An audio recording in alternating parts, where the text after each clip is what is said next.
الحمد لله وكفى وسلام على عباده الذين اصطفى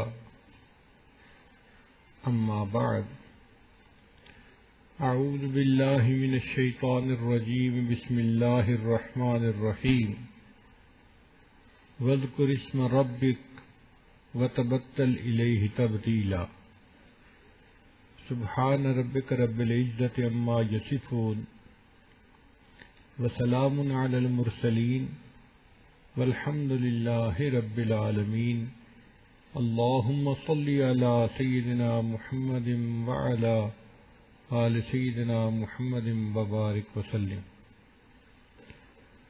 آج کی دنیا کا ہر انسان سکون کا متلاشی ہے۔ اس سکون کو حاصل کرنے کے لیے دن رات محنت میں لگا ہوا ہے اور اسی کے اوپر وہ اپنی کامیابی اور ناکامی کا مدار سمجھتا ہے، مگر غلط فہمی یہ ہوئی کہ جن اسباب سکون کو وہ حاصل کرتا ہے ان میں سکون ہے ہی نہیں۔ وہ یہ سمجھتا ہے کہ اگر مجھے مال مل گیا سکون مل جائے گا، اگر مجھے اچھی بیوی مل گئی تو سکون مل جائے گا، اگر مجھے بڑی زمین کا ٹکڑا مل گیا تو سکون مل جائے گا، اگر حکومت کے اختیارات مل گئے تو سکون مل جائے گا۔ اسی لیے ہر بندہ زن، زر، زمین اور حکومت حاصل کرنے کے پیچھے لگا ہوا ہے۔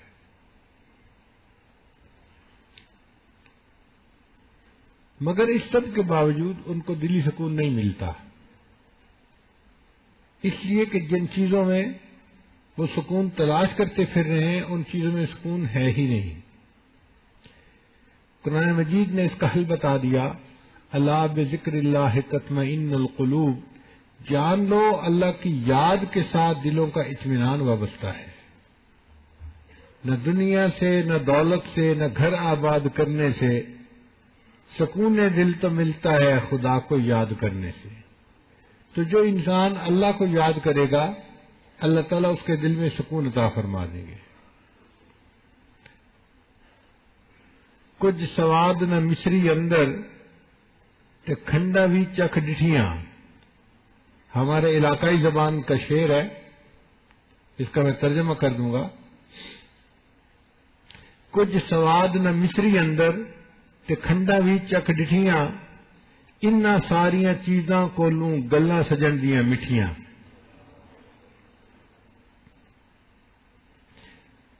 کہ مصری بھی ہم نے کھائی مگر اس کو ہم نے مزیدار نہیں پایا، چینی بھی کھائی تو اس میں وہ مزہ نہیں آیا جو مزہ ہمیں اپنے محبوب کی باتوں کو سننے میں آیا ہے۔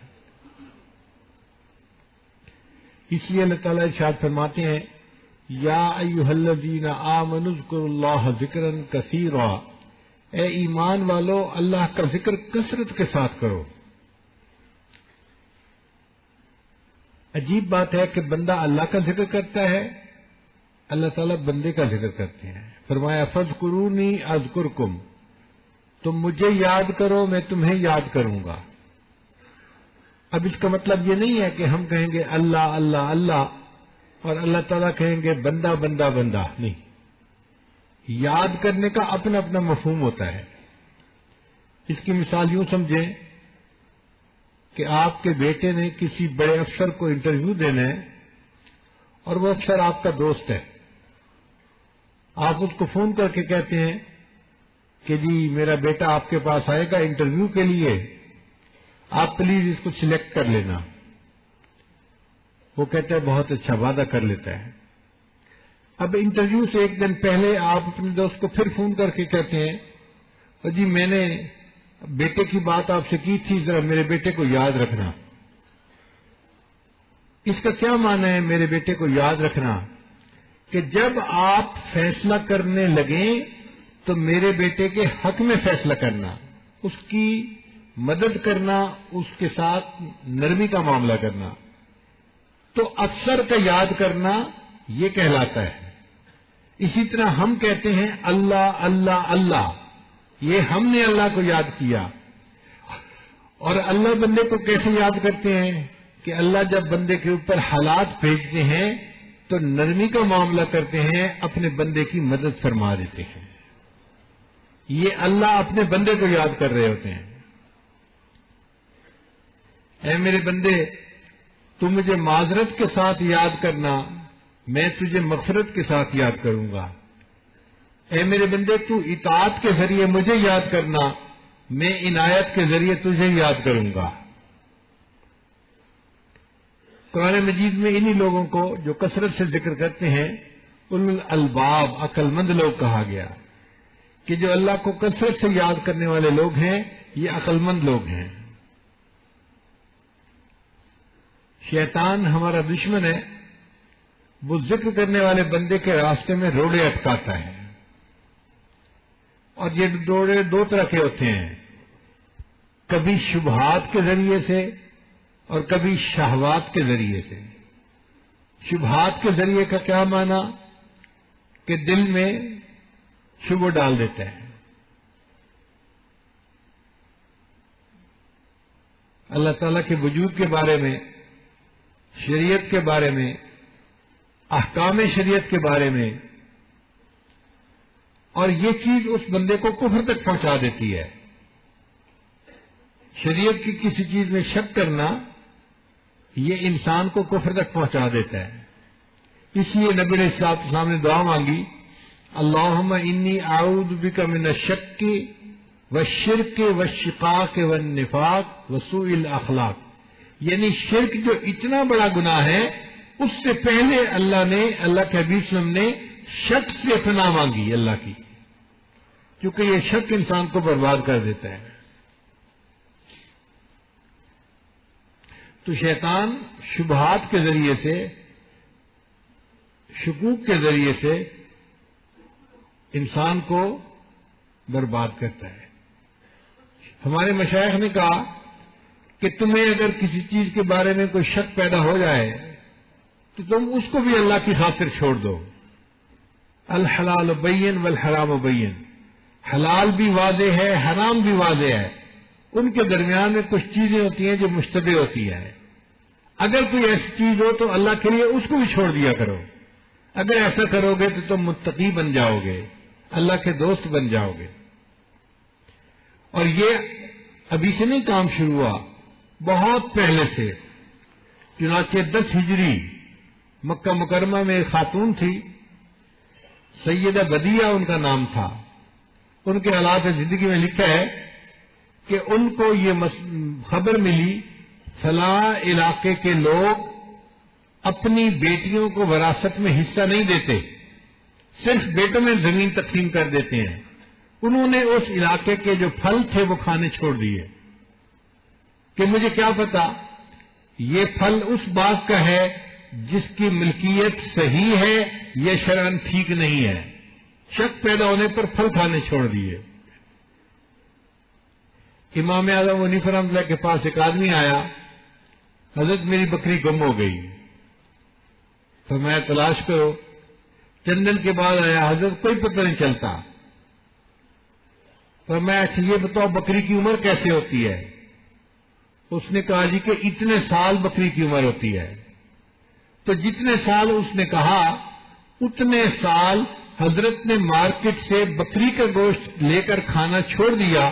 مجھے کیا پتا یہ چوری کی بکری کا کہیں گوشت نہ جو مجھے دے دیا جا رہا ہو. تو شک والی چیز, شبہ والی چیز, اس کو اللہ کے لیے چھوڑ دینا یہ تقویٰ ہے. اور آج ہم بیرون ملک کے ریسٹورینٹ سے چیزیں کھانا پسند کرتے ہیں. بھئی انہوں نے کیا چیز اس میں ڈالی, کیا پکایا, ہمیں تو نہیں پتا. اگر ہم کھائیں گے تو اپنا باطن کا نقصان کریں گے, اپنی روحانیت کا نقصان کریں گے. اس لیے اگر ہم چاہتے ہیں کہ دل منور ہو تو ہمیں شبہ والی ایسی چیزوں سے پرہیز کرنا پڑے گا.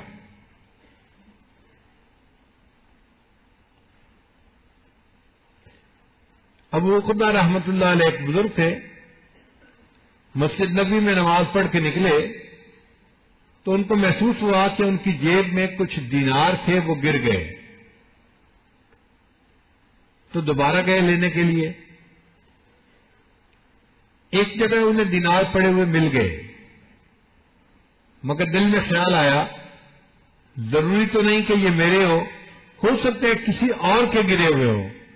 اس خیال کے آنے کی وجہ سے انہوں نے ان دیناروں کو نہیں اٹھایا کہ کیا پتہ یہ کسی اور کے ہوں۔ تو اصول یہ ہے کہ جب کسی چیز میں شک پڑ گیا، اب اس کو اللہ کے لیے چھوڑ دو۔ اور دوسرا طریقہ ہے کہ شیطان انسان کو شہوات کے ذریعے سے گراتا ہے، اس کے ذہن میں نفسانی، شیطانی، شہوانی خیالات پیدا کرتا ہے۔ ہمارے مشائخ نے اس کا سمپل حل بتایا کہ تم ایسے خیال کو ذہن میں ٹکنے ہی نہ دو، جیسے یہ خیال ذہن میں آئے تم اللہ کو یاد کرو تاکہ یہ خیال ذہن سے فوراً نکل جائے۔ اس کی مثال یوں سمجھیں، آپ کے فون پہ اگر کسی کا میسج آتا ہے، اس کو پڑھنا یا نہ پڑھنا یہ آپ کا اختیار ہے۔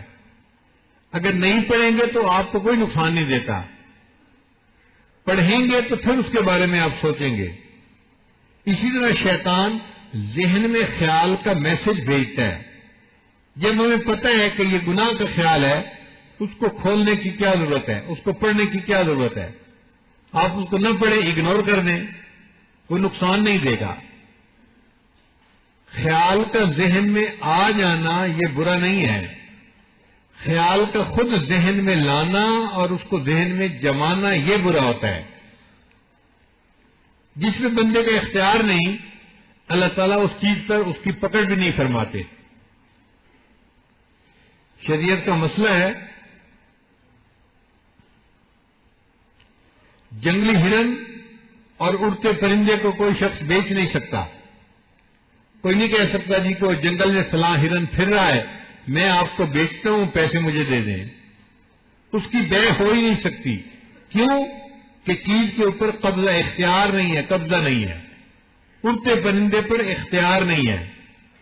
تو جب غیر اختیاری چیز کی بے نہیں ہو سکتی تو غیر اختیاری جو خیالات آتے ہیں اس پر بھی اللہ تعالیٰ بندے کی پکڑ نہیں فرماتے۔ یہ تو تمہارے اختیار میں ہی نہیں تھا، ہم تمہاری پکڑ کیسے کریں؟ غیر اختیاری خیالات کا آنا نہ معصیت ہے نہ مرض ہے۔ یہ کوئی مرض کی بات نہیں ہے، نیک لوگوں کو بھی خیال آ جاتے ہیں۔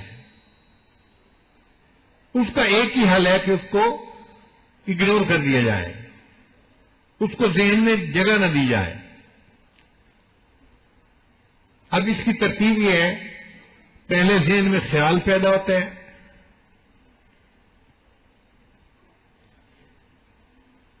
جس کو ہم وسوسہ کہتے ہیں، اور پھر وہ انسان کے اندر شہوت کو ابھارتا ہے، اور جب شہوت ابھرتی ہے تو انسان اس کے اوپر عمل کر لیتا ہے۔ تو وسوسہ، پھر شہوت، پھر عمل، یہ تین سیڑھی ہیں جو انسان چڑھتا ہے۔ اگر اس نے وسوسے کو شروع میں ہی رد کر دیا تو یہ انسان کے لیے عبادت بن جائے گی، اس پر اللہ اس کو اجر عطا فرمائیں گے کہ شیطان نے گناہ کا خیال ڈالا مگر میرے بندے نے اس کی بیعت پہ لبیک نہیں کہا، اس کی بات کو ماننا نہیں۔ تو وسوسے کو اگر شروع میں رد کر دیں گے تو یہ عبادت بن جائے گی، اور اگر اس وسوسے کو سوچنا شروع کر دیں گے تو یہ چیز عادت بن جائے گی۔ وسوسہ انسان کے اندر شہوت کو بیدار کرتا ہے، شہوت انسان کے اندر عمل پیدا کر دیتی ہے، اور عمل بالآخر عادت بن جایا کرتی ہے۔ اب ذہن میں آنے والا ہر خیال یا تو عبادت بن سکتا ہے یا عادت بن سکتا ہے۔ اگر رد کر دیں گے تو عبادت بنے گا، اللہ کی طرف سے ہمیں اجر ملے گا، اور اگر ہم اس کے بارے میں سوچیں گے تو بالآخر گناہ کر بیٹھیں گے اور یہ عادت بن جائے گی۔ اس لیے ہمارے مشائخ نے وقوف قلبی کی تلقین کی۔ وقوف قلبی کا کیا معنی؟ ہر وقت اللہ کی طرف متوجہ رہنا، ایک لمحہ بھی اللہ سے غافل نہ ہونا، لیٹے بیٹھے چلتے پھرتے ہر گھڑی ہر آن دل میں اللہ کی طرف ہو دھیان. تو جب کیفیت ایسی ہو کہ اللہ کے سوا کسی اور چیز کی طرف دھیان ہی نہیں جانا تو پھر یہ چیز انسان کو نقصان نہیں دے سکتی. یہاں پر ایک سوال پیدا ہوتا ہے اور جی ہم کوشش تو کرتے ہیں کہ ذہن میں خیال نہ رہے لیکن ہم کمزور ہیں. شیطان اتنا زور کا وسوسہ ڈالتا ہے کہ گناہ کی طرف طبیعت مائل ہو جاتی ہے. تو ہمارے مشائخ نے کہا کہ ایسے وقت میں جب گناہ کا تقاضا دل میں پیدا ہو انسان یہ سوچے اگر میں یہ عمل کروں گا تو اللہ تعالیٰ کی نعمتیں مجھ سے سلب ہو جائیں گی اور اللہ تعالیٰ کے عذاب کا میں مستحق بن جاؤں گا. تو نعمتوں کے سلب ہونے کی اور عذاب میں جانے کی بات اگر آپ سوچیں گے تو گناہ سے بچنا آسان ہو جائے گا. قرآن مجید کی آیت ہے انی اخاف ان عصیت ربی عذاب یوم عظیم.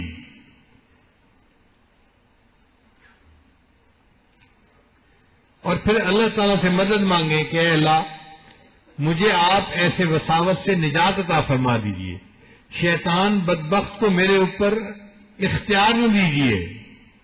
اے اللہ جس طرح آپ نے آسمان کو زمین پر گرنے سے روک دیا شیطان کو مجھ پر مسلط ہونے سے روک نہیں دیے.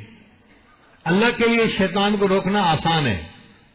حضرت قسطلانی رحمۃ اللہ فرماتے ہیں کہ جو بڑے لوگ ہوتے ہیں نا انہوں نے پہرے کے لیے اپنے گھروں کے باہر کتے رکھے ہوئے ہوتے ہیں. اگر کوئی ان کو ملنے کے لیے آئے تو وہ کتا نئے بندے کو دیکھ کے بھونکتا ہے. اب اس بندے کے پاس 3 صورتیں ہیں.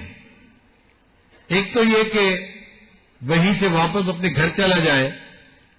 اگر گھر چلا گیا تو اس کو اپنے اس دوست سے کبھی بھی وصل نصیب نہیں ہوگا کیونکہ یہ تو راستے سے واپس آ گیا. اور دوسرا طریقہ یہ ہے کہ اس کتے کے ساتھ لڑنا ہی شروع کر دے ڈنڈا لے کے. یہ بھی کوئی اچھی بات نہیں ہے, اپنا وقت ضائع کرنے والی بات ہے. اور تیسرا طریقہ یہ ہے کہ اپنے دوست کو اطلاع دے, اس کو پکارے جی ذرا اپنے کتے کو آپ کنٹرول کیجئے. ہم نے دیکھا ہے کہ جس بندے نے کتا رکھا ہوتا ہے نا وہ کتے کو اشارہ کر دیتا ہے ٹونی پیچھے ہٹ جاؤ تو کتا دم دبا کے پیچھے ہٹ جاتا ہے, اپنے مالک کی بات کو مانتا ہے. تو حضرت قسطلانی رحمۃ اللہ فرماتے ہیں کہ یہ شیطان اللہ رب العزت کے دروازے کا کتا ہے. جو اللہ تعالی تک پہنچنا چاہتا ہے یہ کتا اس کو بھونکتا ہے. اب شیطانی وساوس کی وجہ سے ذکر کرنا چھوڑ دینا, مراقبہ چھوڑ دینا, یہ کوئی عقل مندی کی بات نہیں ہے. یا پھر ہم شیطان کے ساتھ لڑتے ہی رہے, یہ بھی عقل مندی کی بات نہیں ہے. عقل مندی کی بات یہ ہے ہم اللہ سے مدد مانگیں, اے اللہ مدد فرما دے اور ان وساوس سے ہمیں نجات عطا فرما دے. جب اللہ تعالیٰ مدد فرمائیں گے تو شیطان کے وساوس ختم ہو جائیں گے, ہمارے لیے اللہ کی یاد میں زندگی گزارنا آسان ہو جائے گی. اللہ تعالیٰ پسند کرتے ہیں کہ بندہ مجھے تنہائی میں یاد کرے.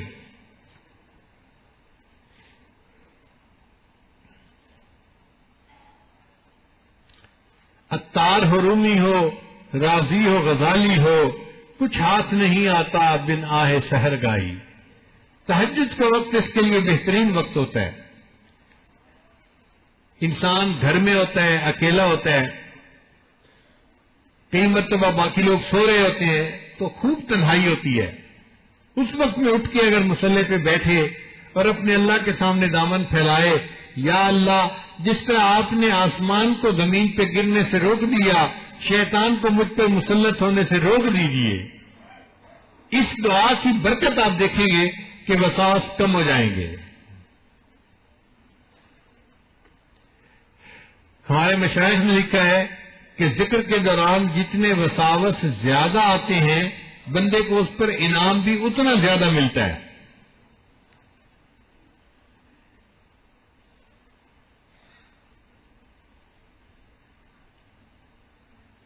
ہم نے تو اپنے رب کو یاد کرنا ہے. اگر ذکر میں لذت ملے گی پھر بھی یاد کریں گے, اگر لذت ملنے کی بجائے وساوس آئیں گے پھر بھی اپنے اللہ کو یاد کریں گے، لیکن جن کو وساوس آتے ہیں ان کو اجر اللہ تعالیٰ زیادہ عطا فرما دیتے ہیں۔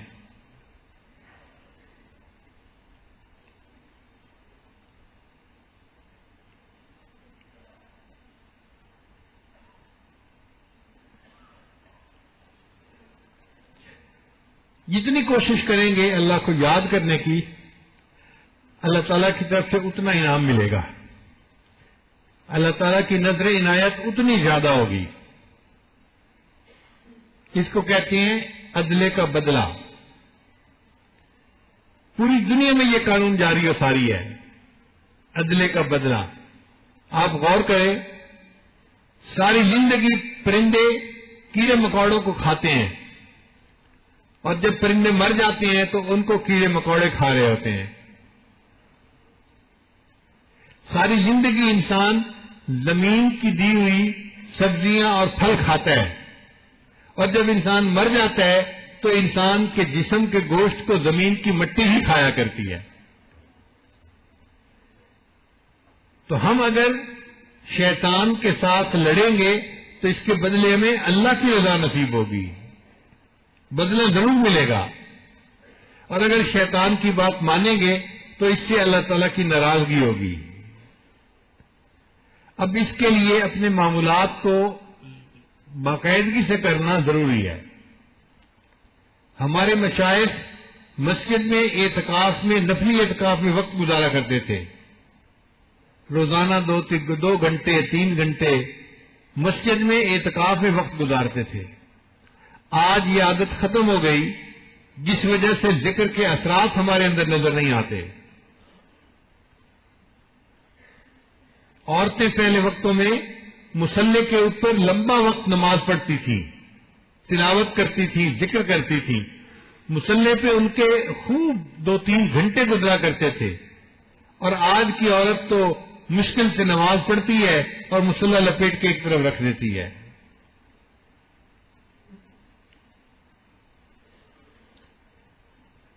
دل میں اللہ کی محبت ہوگی تو مصلی پہ بیٹھنا اچھا لگے گا۔ پھر جی میں ہے کہ در پہ اسی کے پڑا رہوں، سر زیر بار منت درباں کیے ہوئے، جی ڈھونڈتا ہے پھر وہی فرصت کے رات دن، بیٹھے رہیں تصور جانا کیے ہوئے۔ جب دل میں محبت ہوتی ہے تو دل چاہتا ہے کہ اللہ کی یاد میں بس میں بیٹھا رہوں، مجھے کوئی تنگ نہ کرے۔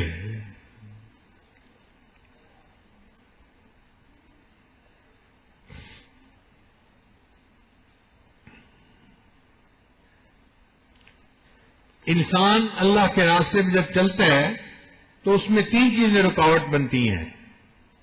ایک ہے ناجنس کی صحبت۔ ناجنس کی صحبت سے کیا مراد؟ کہ جو بندہ اس محنت کو نہیں کر رہا وہ ناجنس ہے۔ تو لوگ عام دنیا دار کی صحبت میں وقت گزارتے ہیں، ان کو کیا پتا کہ اس ذکر اذکار کی کیا قیمت ہے، اس کی وجہ سے یہ ذکر میں کمزور ہو جاتے ہیں۔ ناجنس کی صحبت ان کو گرا دیتی ہے۔ دوسرا حرام غذا۔ جو بندہ اپنے کھانے پینے کا خیال نہیں رکھتا اور بازار کی بنی ہوئی ہر چیز کو کھا لیتا ہے، اس کے مہینوں کی محنت ایک مرتبہ مشتبہ لقمہ کھانے سے ضائع ہو جاتی ہے۔ مہینوں کی محنت ایک لمحے میں ضائع ہو جاتی ہے۔ اور تیسرے ہے گناہ کبیرہ کا ارتکاب۔ یہ 3 چیزیں اللہ کے راستے کی رکاوٹیں، ان سے بچنے کی ضرورت ہے۔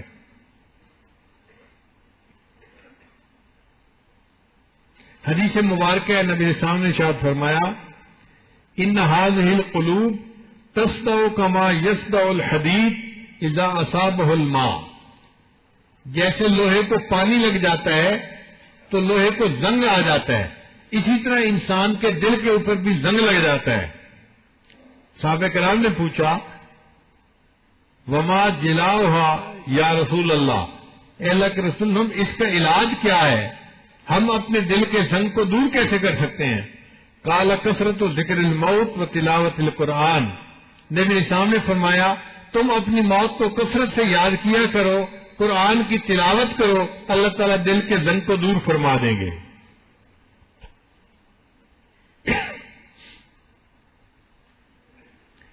اور ایک طریقہ یہ بھی ہے کہ انسان دوسروں کی پہنچائی ہوئی تکالیف کے اوپر صبر کرے، کیونکہ دین کے راستے پہ چلنے والوں کے بہت مخالفین بن جاتے ہیں، حاسدین بن جاتے ہیں۔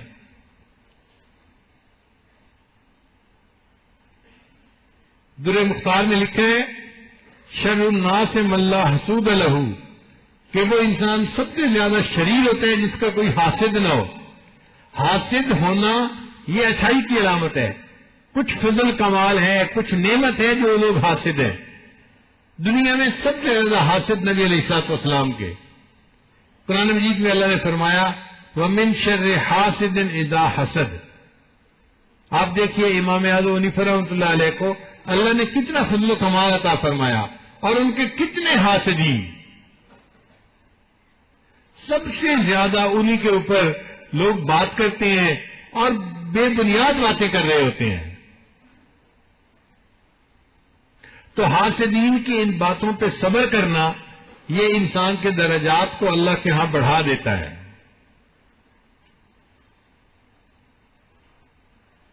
حسد کرنے والا خود نقصان پاتا ہے، قیامت کے دن اسے اللہ تعالیٰ کے سامنے جواب دینا پڑے گا۔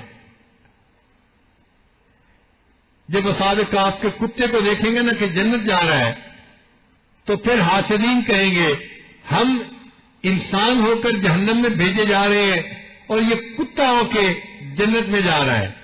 پھر اللہ تعالیٰ فرمائیں گے وہ کتا تھا اور اصحاب کہف پہ نہیں بھونکا، تم انسانوں کے وقت کے علماء اور اولیاء کے اوپر بھونکتے رہے، اب تمہارا ٹھکانہ جہنم ہی ہوگی۔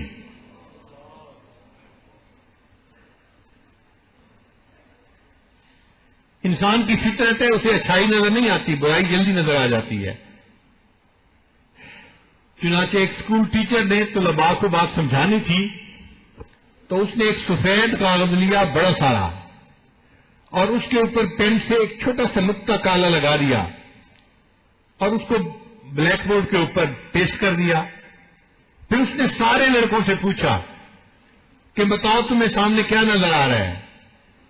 سب طلباء نے کہا جی ہمیں ایک کالا نقطہ نظر آ رہا ہے۔ جب سب نے یہ کہا کہ ہمیں کالا نقطہ نظر آ رہا ہے، اس نے کہا کہ اللہ کے بندو اتنا بڑا سفید کاغذ بھی تو لگا ہوا ہے، تمہیں وہ تو نظر نہ آیا، اس کے اوپر جو چھوٹا سا کالا نقطہ تھا وہ تمہیں نظر آ گیا۔ تو انسان کی فطرت ہی ایسی ہے، اس کو خوبیاں نظر نہیں آتی، وہ صرف خامیوں کو دیکھتا ہے۔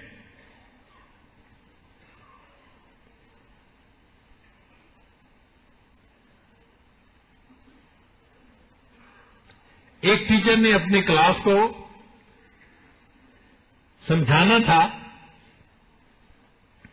تو اس نے کلاس کے ٹیچر جو اسٹوڈنٹ تھے ان کے ہاتھ میں غبارے پکڑا دیے، سب بچوں کے ہاتھ میں غبارے پکڑا دیے، اور ان کے دوسرے ہاتھ میں اس نے ایک ٹچ پک پکڑا دیا۔ سب کے پاس ٹچ پک بھی ہے، غبارہ بھی ہے۔ پھر اس نے کہا کہ میں آپ لوگوں کا امتحان لوں گا۔ اب طلباء سوچ رہے ہیں کیا امتحان لیتے ہیں؟ اس نے کہا کہ امتحان یہ ہے کہ 5 منٹ کا وقت ہے، 5 منٹ کے بعد جس کا غبارہ سلامت ہوگا میں اسے انعام دوں گا۔ اب امتحان تو اتنا تھا کہ جس کا غبارہ 5 منٹ کے بعد سلامت رہے گا اس کو انعام ملے گا۔ پھر اس نے کہا کہ اچھا اب وقت شروع ہو چکا ہے، گھڑی دیکھ کے کہا۔ جیسے ہی اس نے کہا وقت شروع ہو چکا ہے، ایک طالب علم نے دوسرے طالب علم کا غبارہ پھاڑنا شروع کر دیا۔ عجیب وہاں پہ تماشا بنا، کوئی بھاگ رہا ہے، کوئی پکڑ رہا ہے، کوئی اس کا غبارہ پھاڑ رہا ہے، کوئی اس کا غبارہ پھاڑ رہا ہے۔ 5 منٹ ختم ہونے کے بعد شاید کوئی ایک ہی بندہ تھا جس کا غبارہ بچا، ورنہ سب کے غبارے پھٹ چکے تھے۔ پھر ٹیچر نے ان شاگردوں کو سمجھایا کہ دیکھو میں نے یہ تو نہیں کہا تھا کہ صرف ایک کو انعام ملے گا، میں نے تو کہا تھا کہ جس کا غبارہ 5 منٹ کے بعد سلامت ہوگا میں اس کو انعام دوں گا۔ اگر تم تمام لوگ 5 منٹ صبر سے گزار لیتے تو پوری کلاس انعام لینے کے قابل بن جاتی. یہ تم نے کیوں سوچ لیا کہ مجھے انعام ملے گا جب دوسرے کا غبارہ پھٹ جائے گا؟ تو انسان کی فطرت ایسی ہے، وہ اپنی کامیابی دوسرے کی ناکامی میں سمجھتا ہے. اس کو ناکام بناؤ پھر میں کامیاب ہو جاؤں گا. اور پریکٹیکل زندگی میں بھی ایسے ہوتا ہے. اس کے بارے میں باتیں کرو، پروپیگنڈا کرو، پھر لوگ تم سے بیعت ہو جائیں گے، پھر لوگ تمہارے ساتھ آ کے جڑ جائیں گے.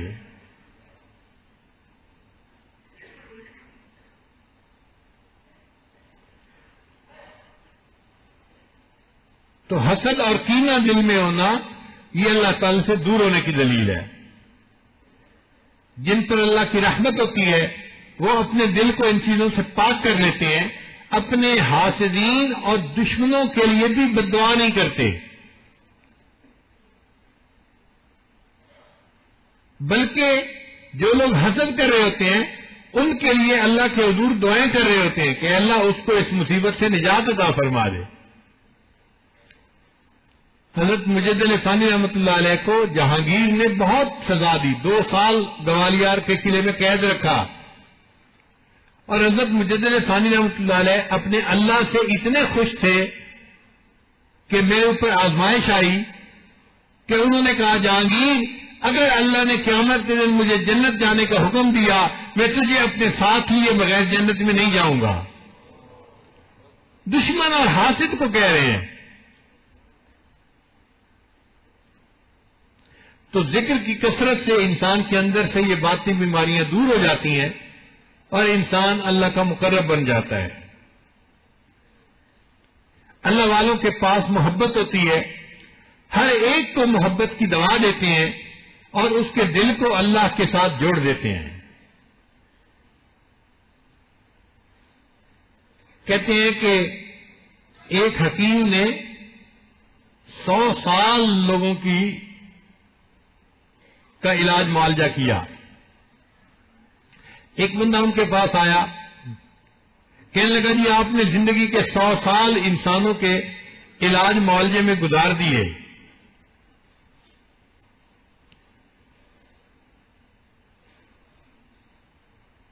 تو اب آپ مجھے بتائیے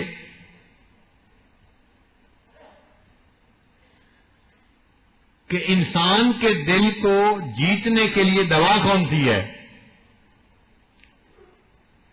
انہوں نے کہا انسان کے دل کو جیتنے کے لیے دوا محبت ہے. اس نے کہا جی اگر یہ دوا استعمال کی جائے اور فائدہ نہ ہو، انہوں نے کہا اس کا مطلب یہ ہے کہ مقدار کو بڑھا دو. جتنی محبت پہلے دیتے ہو اس سے زیادہ محبت اسے دو گے تو اس کا دل جیت لو گے. تو اللہ والوں کے پاس محبت ہوتی ہے جس سے وہ دل جیتتے ہیں اور بندے کو اللہ کے ساتھ جوڑ دیتے ہیں. جس کو یہ نعمت نصیب ہو جائے اس پر اللہ تعالیٰ کا خاص فضل ہوتا ہے. تو اللہ کا ذکر کثرت کے ساتھ کریں، اس ذکر کی برکت سے اللہ تعالیٰ لوگوں کے دلوں میں عزتیں پیدا کر دیں گے. ایک کتاب ہے العرف الشذیذ، اس میں در منصور کے حوالے سے یہ بات لکھی گئی ہے کہ کتا اور گدھا اللہ کی تسبیح نہیں پڑھتے، اسی لیے لوگ ان کو ذلت کی نظروں سے دیکھتے ہیں. ہر مخلوق اللہ کا ذکر کرتی ہے، لیکن اللہ کی قدرت، اللہ نے عبرت کی سامان دکھانا تھا تو اللہ نے کتے کو اور گدھے کو وہ ذکر کی توفیق نہیں دی. تو وہ فرماتے ہیں کہ کتا اور ذکر چونکہ اللہ کی تسبیح نہیں کرتے، اب اس کا نتیجہ یہ ملا کہ لوگ ان کو بغیر کسی وجہ کے ذلت کی نظر سے دیکھتے ہیں. یہ ذلت ان کو غفلت کی وجہ سے مل رہی ہوتی ہے. اسی طرح جو انسان غفلت کا مرتکب ہوتا ہے وہ بھی ذلت اٹھاتا ہے اور عزتیں اس کو ملتی ہیں جو اللہ کا ذکر کثرت کے ساتھ کرتا ہے.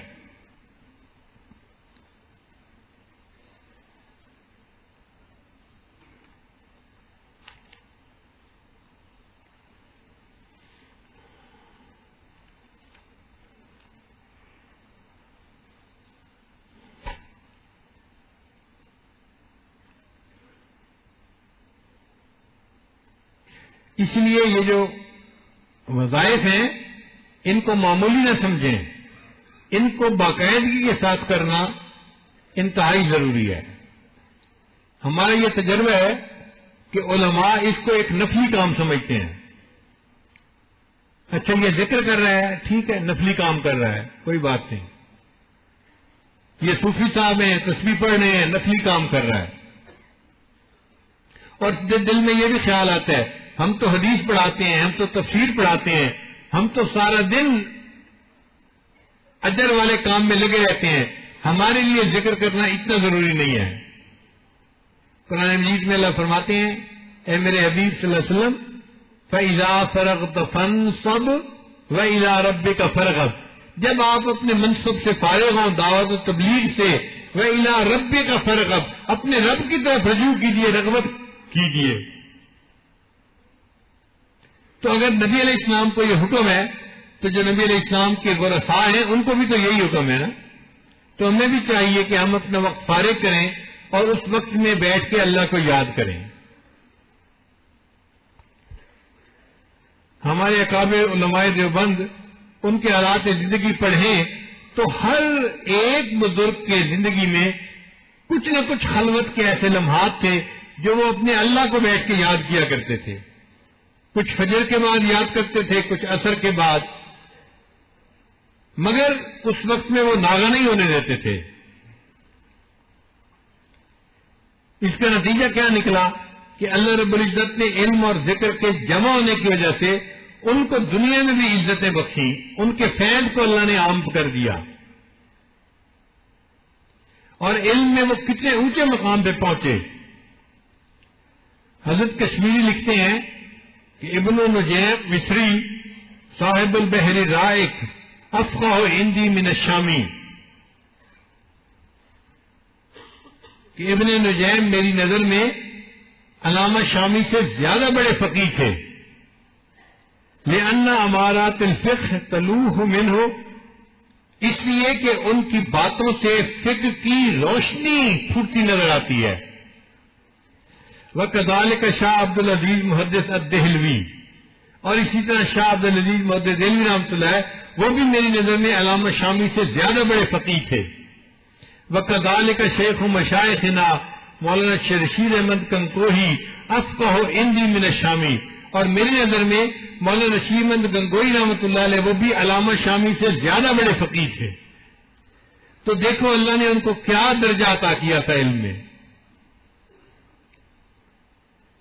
علامہ شبیر احمد عثمانی رحمۃ اللہ علیہ شرح مسلم میں لکھتے ہیں، سالت العلامہ النقی التقی الذی لم تر العیون مثلہ، کہ میں نے یہ بات علامہ تقی نقی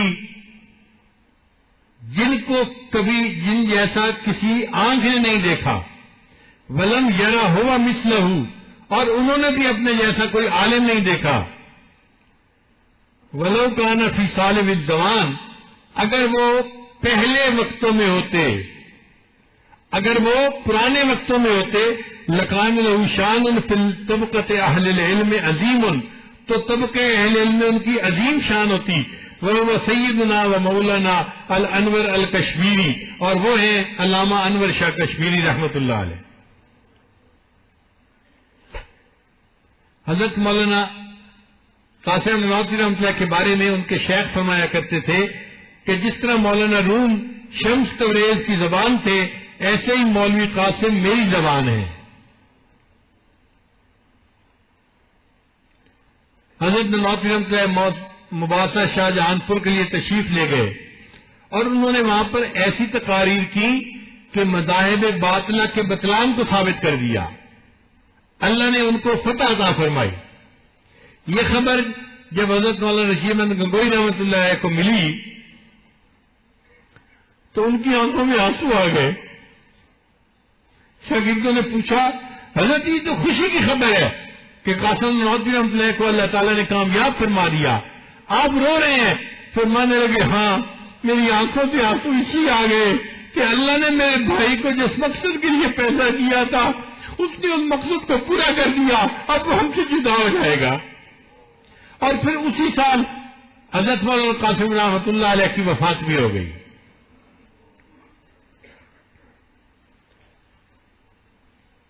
تو علامہ رشید احمد گنگوئی رحمۃ اللہ علیہ کا یہ حال تھا. علامہ انور شاہ کشمیری رحمۃ اللہ علیہ کا علمی مقام ایسا تھا. حضرت گنگوئی کے بارے میں سائیں توکل شاہ امبالوی مجذوب تھے، فرمایا کرتے تھے کہ میں نے اس شخص کو مجلس نبوی میں مسند افتاء پر فائل دیکھا ہے کہ نبی علیہ الصلوۃ والسلام کی محفل میں یہ بندہ فتوے کی جگہ کے اوپر بیٹھا ہوا تھا، اللہ نے اس کو فتویٰ میں وہ مقام عطا فرمایا ہے. میاں عبد الرحیم ولایتی ایک عالم، ایک ولی تھے، فرماتے تھے کہ میں نے دیکھا ہے کہ اس شخص کا قلم عرش الہی کو دیکھ کر چلتا ہے.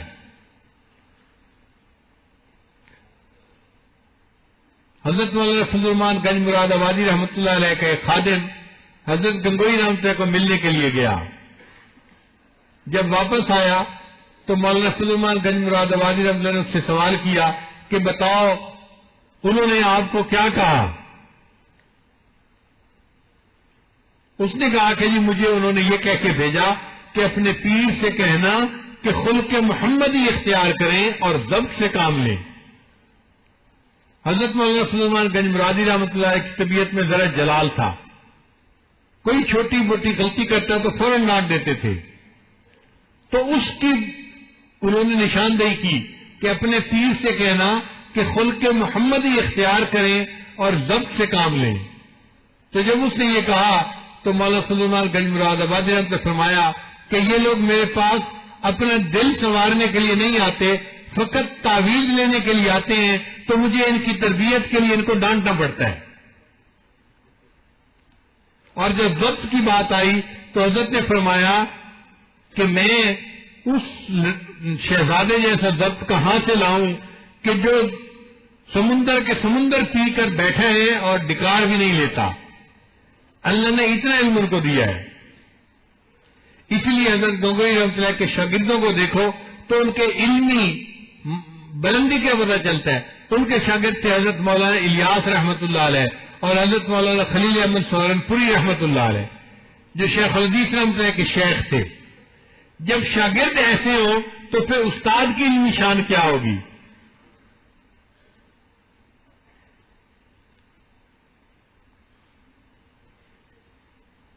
ایک مرتبہ دیوبند کے چند اساتذہ کے ساتھ یہ عاجز بیٹھا ہوا تھا تو میں نے ان سے ایک بات پوچھی. میں نے کہا جی کسی کتاب میں نے یہ پڑھا کہ حضرت شیخ الہند رحمۃ اللہ علیہ کا جو بھی شاگرد بنا ہر شاگرد نے دین کا کام کیا. کوئی ایک بھی شاگرد ایسا نہیں کہ جس نے پڑھا ان سے ہو اور دین کا کام نہ کیا ہو. تو کیا یہ بات سچ ہے؟ آپ لوگوں کو بھی یہ بات پہنچی؟ انہوں نے ایک دوسرے کی طرف جو ہے نا وہ توجہ کی، پوچھا، بات چیت کی اور پھر کہنے لگے کہ پیر صاحب آپ نے بالکل سچ بات سنی ہے. حضرت شیخ الہند رحمۃ اللہ علیہ کی اللہ کے یہاں ایسی قبولیت تھی کہ جس نے ان کی شاگردی اختیار کی اللہ نے اس کو بھی دین کی خدمت کے لیے قبول کر لیا. آج ہم اپنے شاگردوں میں کوئی ایک دو بھی ایسے نہیں پیش کر سکتے جن کو اللہ نے قبولیت دی ہو. اور وہ حضرات ایسے تھے کہ جن سے پڑھنے والے ہر شاگرد نے دین کا کام کیا. حضرت شیخ الہند رحمۃ اللہ علیہ سے آگے فیض کن کو پہنچا؟ مولانا الیاس رحمۃ اللہ علیہ، حضرت شیخ الحدیث حضرت مولانا حسین احمد مدنی رحمۃ اللہ علیہ. دیکھو ان کے شاگرد آگے علم کے آفتاب اور ماہتاب بن گئے. یہ اللہ کے یہاں قبولیت ہوتی ہے.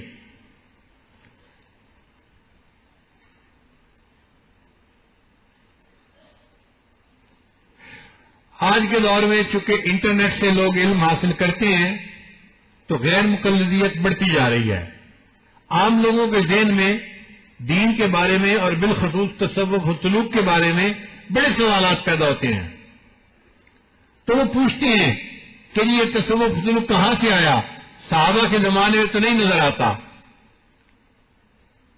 اس کی حقیقت کو سمجھنے کی ضرورت ہے. دیکھیں شریعت نے بعض چیزوں کے اصول بتا دیے اور ان کی تفصیل کو آگے وقت کے علماء کے اوپر چھوڑ دیا. نبی علیہ السلام نے فرمایا کہ اطلب العلم من المہد الی اللحد، تم پنگوڑے سے لے کے قبر میں جانے تک علم حاصل کرو۔ ایک جگہ فرمایا طلب العلم فریضۃ علی کل مسلم و مسلمہ، علم کا طلب کرنا ہر مسلمان مرد اور عورت کے اوپر لازم ہے، لیکن کیسے علم حاصل کریں اس کی تفصیل نہیں بتائی گئی۔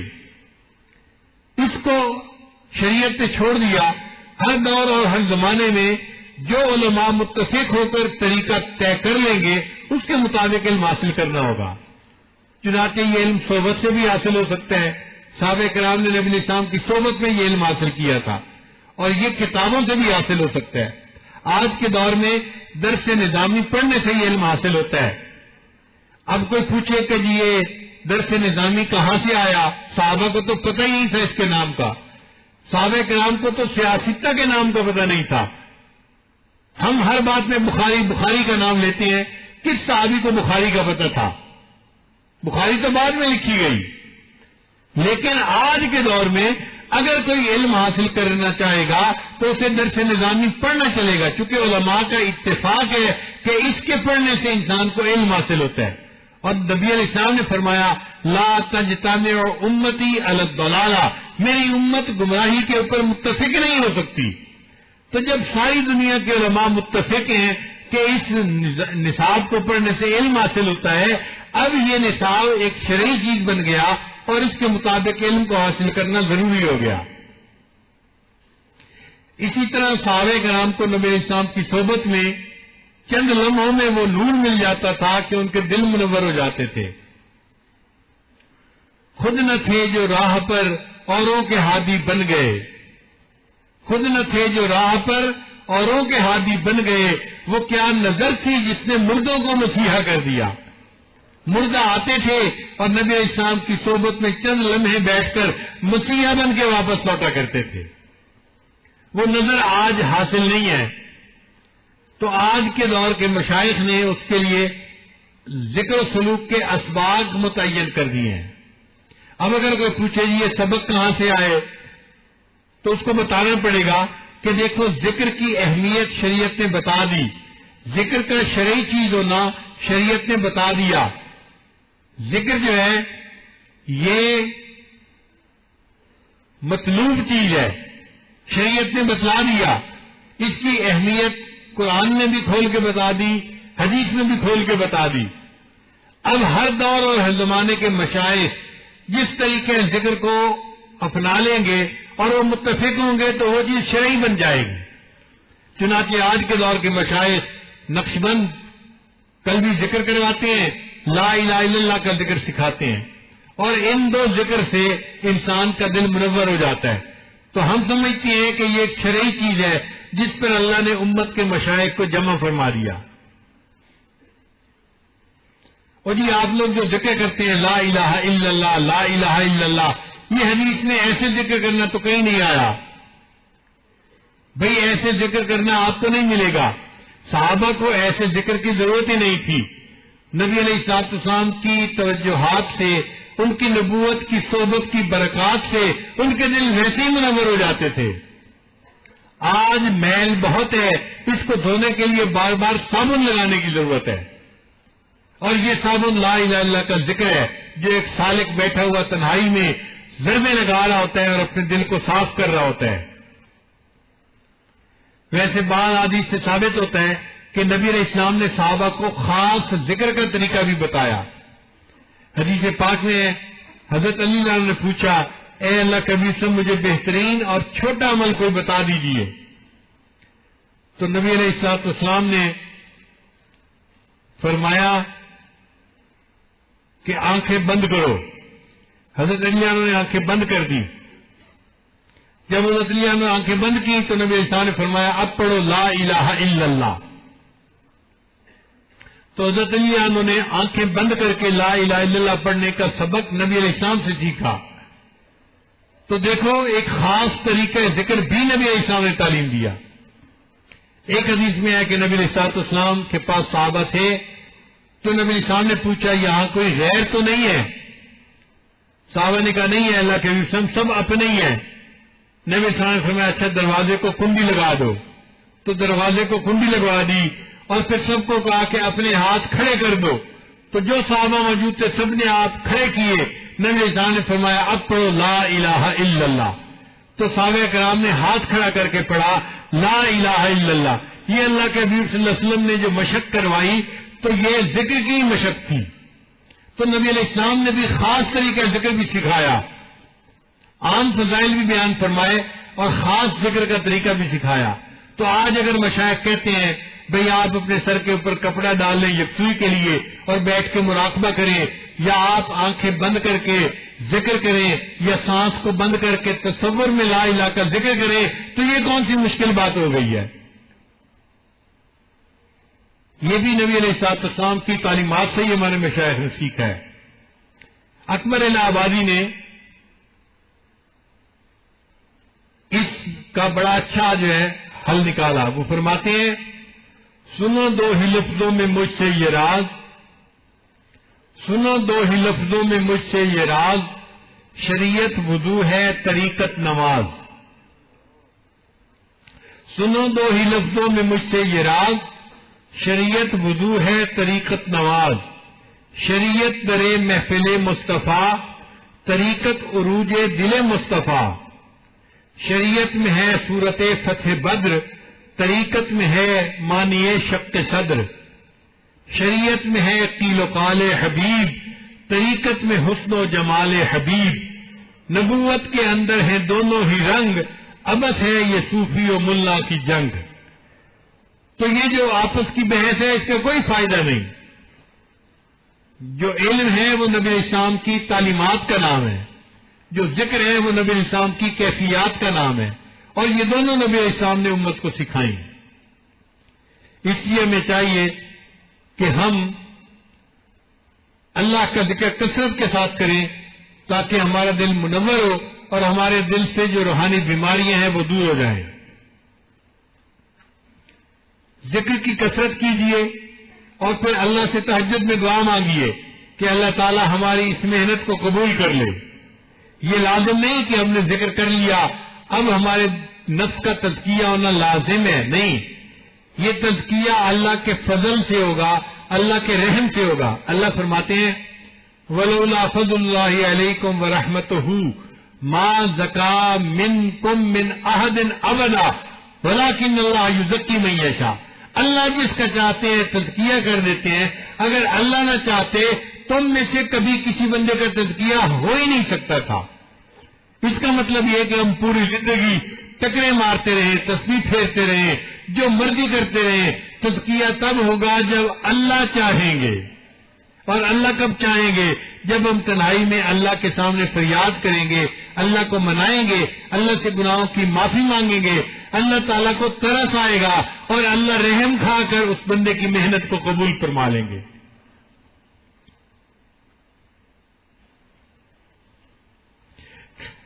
تیرے سامنے ہے ذرا ذرا، تیری ذات واقف حال ہے، تیرے سامنے ہے ذرا ذرا، تیری ذات واقف حال ہے، میں برا سہی مجھے بخش دے، میرے دل کو سخت ملال ہے، میری نیند آنکھوں سے دور ہے، میرا ماضی اتنا خراب ہے، یہ کرم ہے رب دو جہاں تیرا، میرے ہر گناہ پہ نقاب ہے، تجھے اختیار ہے سب کا سب، میرا تجھ سے اتنا سوال ہے، تو معاف کر، تو کریم ہے اور تو ہی تو رب ذوالجلال ہے۔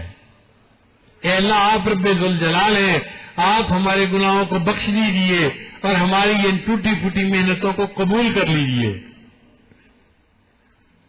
عجیب بات ہے کہ انسان موت سے بچنے کی کوشش کرتا ہے، جہنم سے بچنے کی کوشش نہیں کرتا۔ موت سے بچنے کی کوشش کرتا ہے، جہنم سے بچنے کی کوشش نہیں کرتا۔ حالانکہ یہ کوشش کرے بھی صحیح تو جہنم سے تو یہ بچ سکتا ہے لیکن موت سے نہیں بچ سکتا۔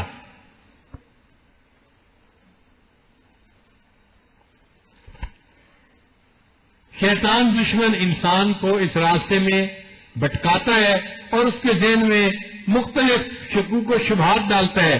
کبھی اس کو وظائف سے بدگمان کر دیا، کبھی تصوف سے بدگمان کر دیا، کبھی مشائخ سے بدگمان کر دیا۔ اصل میں شیطان اس بندے کو محروم کرنا چاہتا ہے۔ سہل بن عبداللہ تستری رحمۃ اللہ علیہ ایک بزرگ تھے، ایک دفعہ ان کی شیطان سے ملاقات ہو گئی تو انہوں نے کہا کہ تو بدبخت ہے، تو جہنم میں جائے گا۔ شیطان کہنے لگا نہیں نہیں، میں بھی جنت میں جاؤں گا۔ ان کا بدبخت تو جنت میں نہیں جا سکتا۔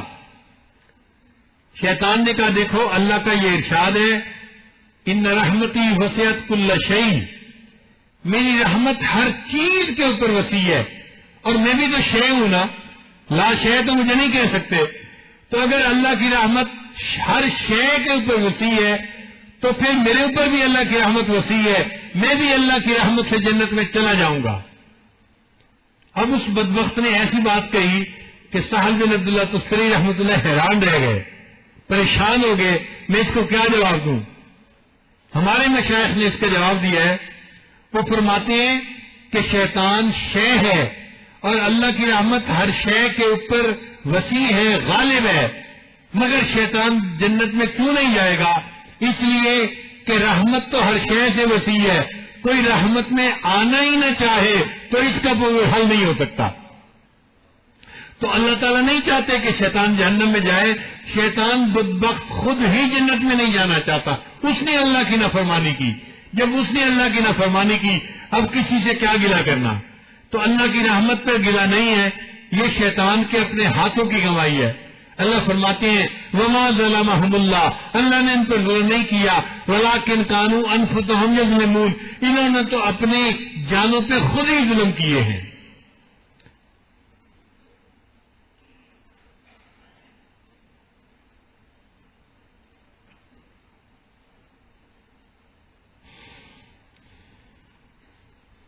گھروں میں عورتیں جب کپڑے دھوتی ہیں تو دھوپ کے اندر رسی لٹکی ہوتی ہے، اس کے اوپر کپڑے لٹکاتی رہتی ہیں تاکہ یہ خشک ہو جائیں۔ کئی مرتبہ اگر کپڑے زیادہ ہو جائیں تو رسی ٹوٹتی ہے اور سارے کپڑے زمین پہ آ گرتے ہیں۔ ایک عورت نے ایک مرتبہ اپنا کپڑا اس کے اوپر لٹکایا اور جیسے ہی مڑی پیچھے آواز آئی، سارے کپڑے زمین کے اوپر گر گئے تھے۔ اس کو بہت افسوس ہوا، میرے سارے دن کی محنت ضائع ہو گئی۔ مگر اس وقت اللہ نے اس کے دل میں ایک بات ڈالی کہ دیکھو میں نے اتنی محنت کی، رسی کے اوپر کپڑے لٹکائے، جیسے ہی رسی ٹوٹی تو یہ سارے کپڑے زمین کے اوپر آ کر گرے۔ ایسے ہی بندے اور اللہ کے درمیان بھی ایک رسی ہے، بندے نے اس رسی کو جب تک پکڑا ہوتا ہے، یہ اوپر ہوا میں ہوتا ہے، یہ اوپر اللہ تعالیٰ کے ہاں سیر کر رہا ہوتا ہے، اور جیسے ہی اس کی رسی ٹوٹتی ہے یہ فوراً وہاں سے گر کے زمین کے اوپر آ جاتا ہے۔ تو ہم اللہ کی اس رسی کو مضبوطی کے ساتھ پکڑ لیں اور اس کو بالکل نہ چھوڑیں۔ اللہ تعالیٰ ہمیں پوری زندگی اپنے مشائخ کے ساتھ جوڑے رکھے، ذکر اذکار عبادت کے ساتھ نتھی رکھے، موت تک ہم اسی کے اوپر جمے رہیں۔ اللہ تعالیٰ سے یہ دعا مانگنی چاہیے اور ہمیں اپنے اسباب شوق کے ساتھ کرنے چاہیے۔ حضرت مجذوب رحمۃ اللہ فرماتے ہیں ضربیں کسی کی نام کی دل پر یوں ہی لگائے جا،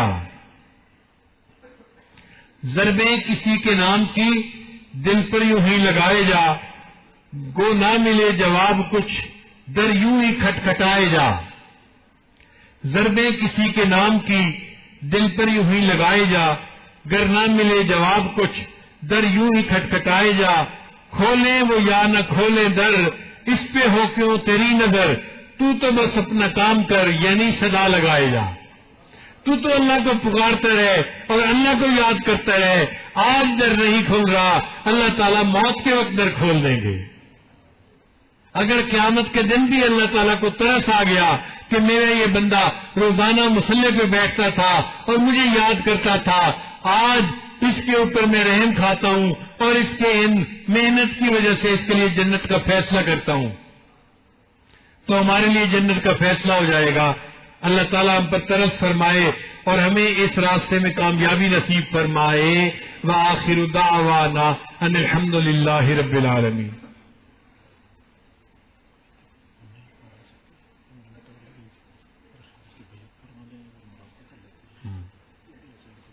پھر دعا آپ نے کروانی ہے.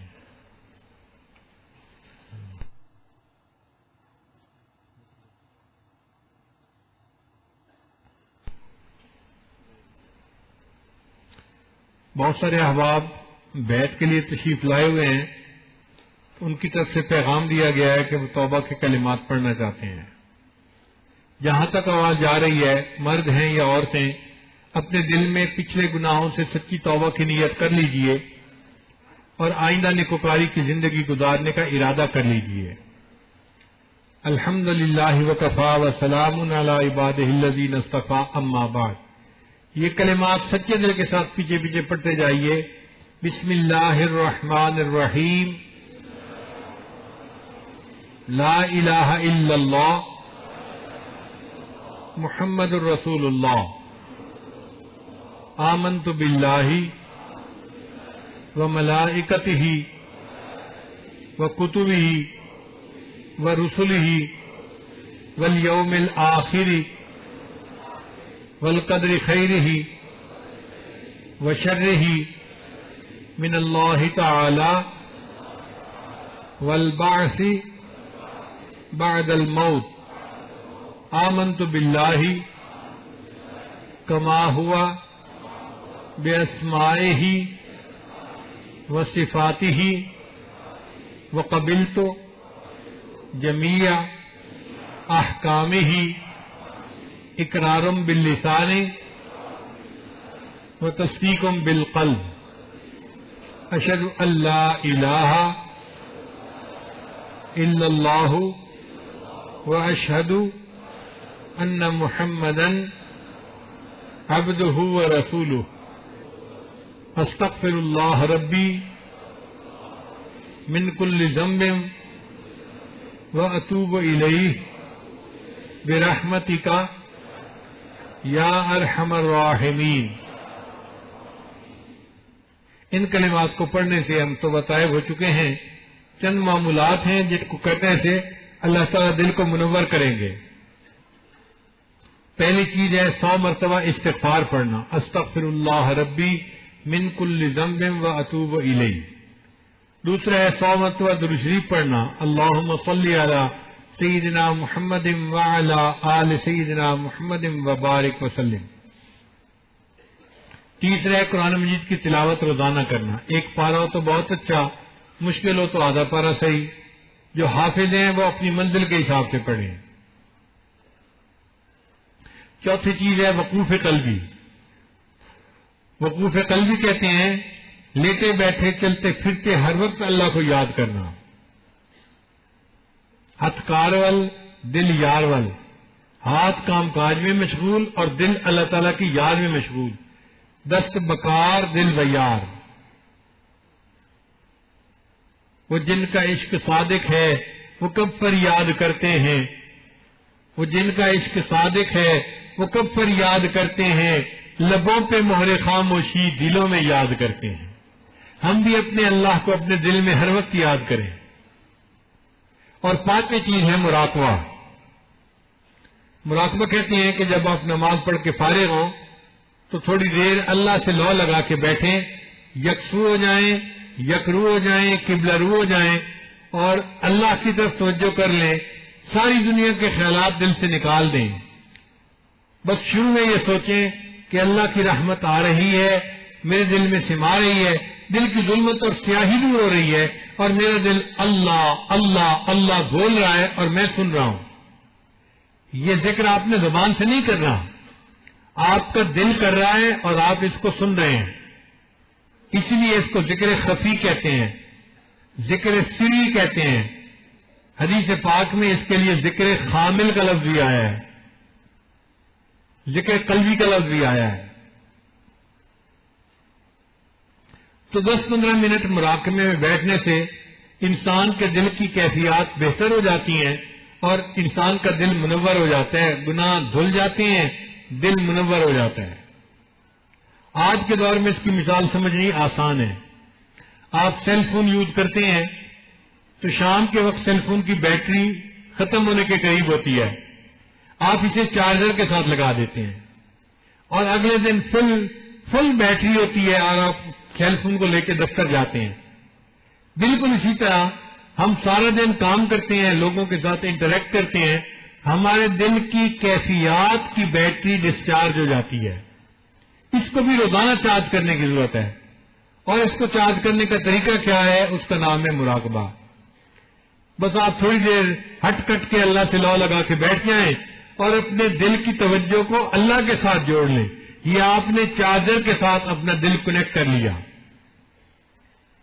پھر ادھر سے رحمت آئے گی، برکت آئے گی جو ہمارے دل کو منور کرے گی اور ہم پھر اچھی کیفیات کے ساتھ اگلے دن کی پھر ابتدا کریں گے.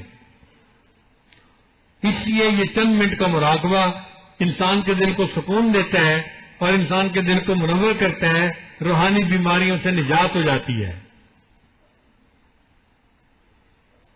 ابھی ہم دعا سے پہلے تھوڑی دیر کے لیے مراقبہ کریں گے. سب حضرات اپنی آنکھوں کو بند کر لیں اور من کی آنکھوں کو کھول لیں اور اللہ کی طرف متوجہ ہو جائیں.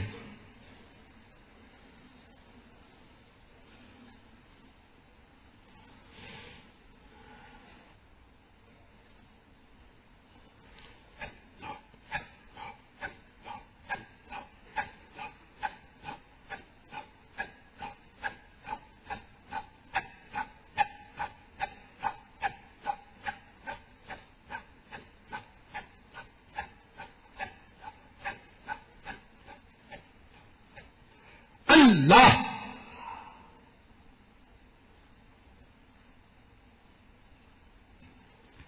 لا الہ الا اللہ محمد رسول اللہ.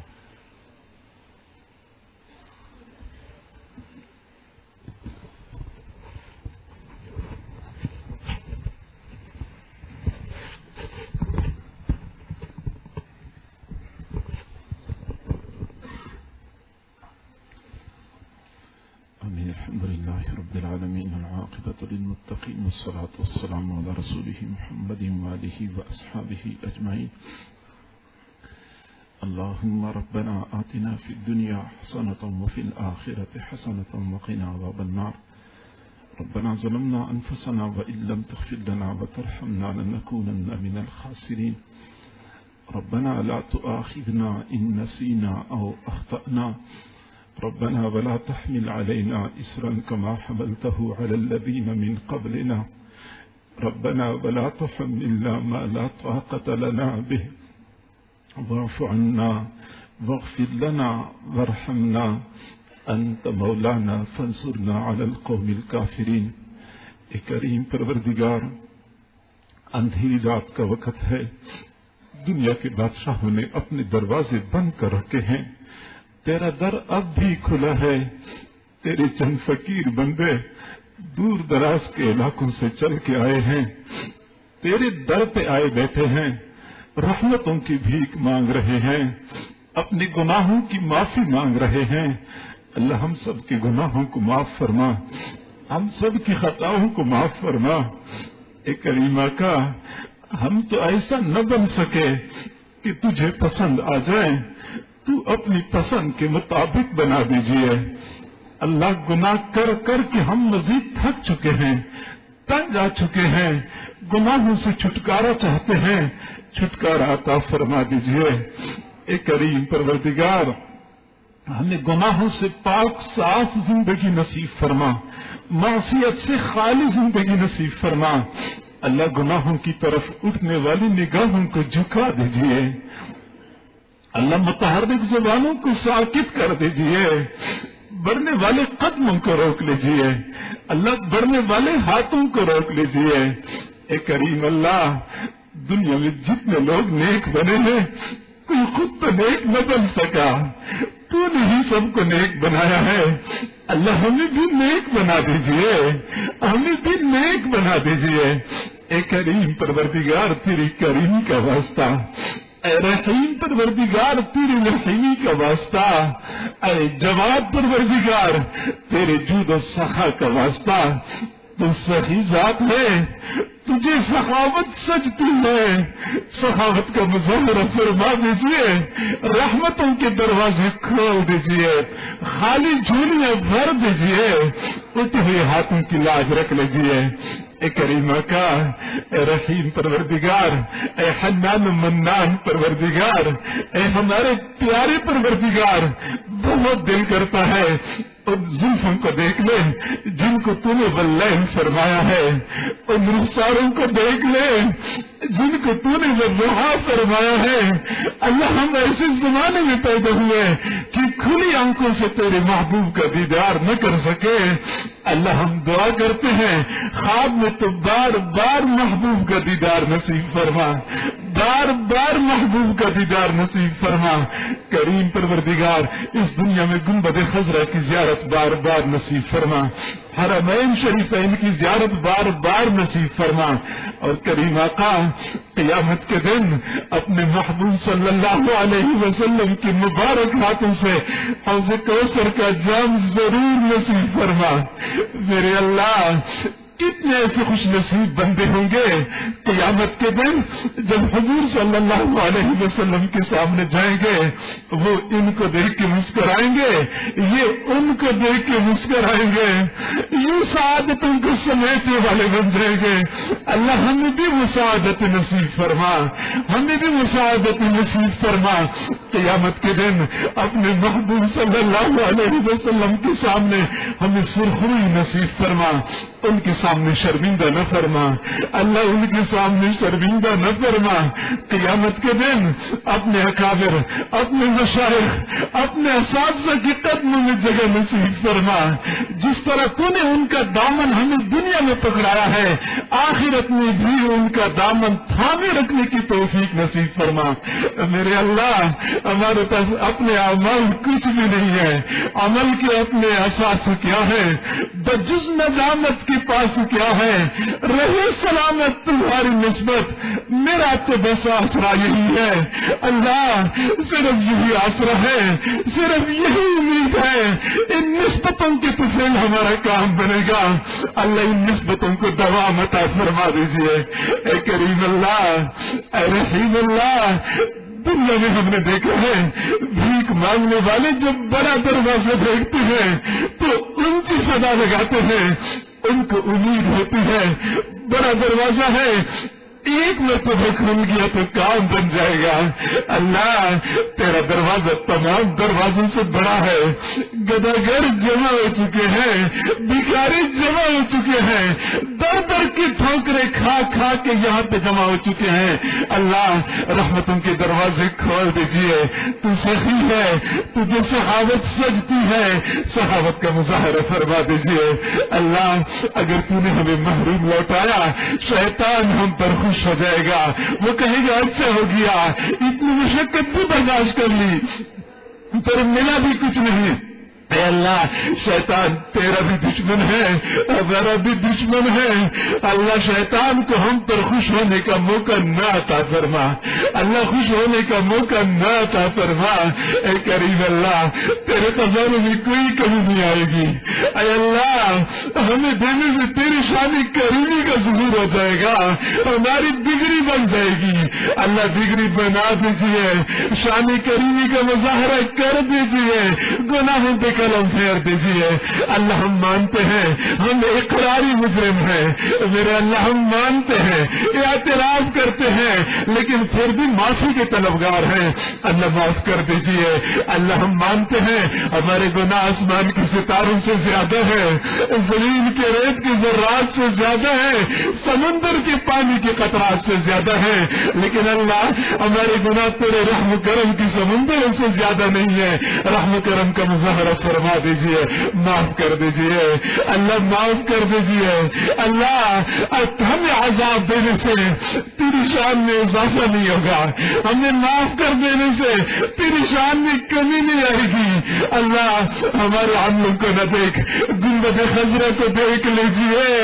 اللہ، گنبد خضرا کو دیکھ لیجئے، پوری امت کے حال پر رحم فرما دیجئے۔ میرے اللہ، اے کریم اللہ، دنیا کی بھیک مانگنے والے ایک دروازے سے خالی ہاتھ چلے جائیں، ان کے اوپر تو کوئی حسرت نہیں، وہ اگلے دروازے پہ چلے جائیں گے۔ اللہ مسئلہ تو ہمارا ہے، ہمارے سامنے تیرے در کے سوا کوئی دوسرا در نہیں۔ اللہ ہم جائیں تو کہاں جائیں، مانگے تو کس سے مانگے، تیرے سوا ہمارا کوئی دوسرا رب نہیں۔ اللہ تو ہمارا رب ہے، تو نے ہمیں دینا ہے، ہمیں عطا فرما دیجیے، اللہ عطا فرما دیجیے۔ اللہ خالی ہاتھ نہ لوٹا، اللہ خالی ہاتھ نہ لوٹا، اللہ محروم نہ فرما، اے کریم پروردگار محروم نہ فرما، امیدوں سے بڑھ کے عطا فرما، توقعات سے بڑھ کے عطا فرما۔ اے کریم پروردگار اس اندھیری رات میں ہم کس کا دروازہ کٹکھٹائے، کس کے سامنے ہاتھ پھیلائے؟ اللہ تیرے در پہ آئے ہیں، خالی ہاتھ نہیں جانا چاہتے۔ اللہ جی چاہتا ہے آج تو تیرے سامنے زمین پہ لوٹ پوٹ ہو جائے، جس طرح بچہ لوٹ پوٹ ہو کے اپنی امی سے بات منواتا ہے، جی چاہتا ہے آج تجھ سے منوا کے چھوڑے۔ کریم اللہ تو نے خود ہی تو فرمایا ہے ادعونی استجب لکم، مجھے پکارو میں قبول کروں گا۔ اللہ تو بھی سچا، تیرے وعدے بھی سچے، میرے اللہ قبول فرما لیجیے، قبول فرما لیجیے۔ اے کریم پروردگار خالی ہاتھ نہ لوٹا، جتنی بھی حضرات موجود ہیں یا دور بیٹھے لوگ دعاؤں پر آمین کہہ رہے ہیں، اللہ سب کو دعاؤں میں وافر حصہ نصیب فرما، سب کی نیک تمناؤں کو پورا فرما۔ اللہ ایک مرتبہ محبت کی نگاہ ڈال دیجیے، اللہ ایک مرتبہ محبت کی نگاہ ڈال دیجیے۔ اللہ اتنے بندے آئے ہیں، کسی ایک کی مٹی ہوئی ہاتھ تو آپ کو پسند آ چکے ہوں گے، اللہ اس ایک کے تو فیل ہم سب کے گناہوں کو بخش دیجیے۔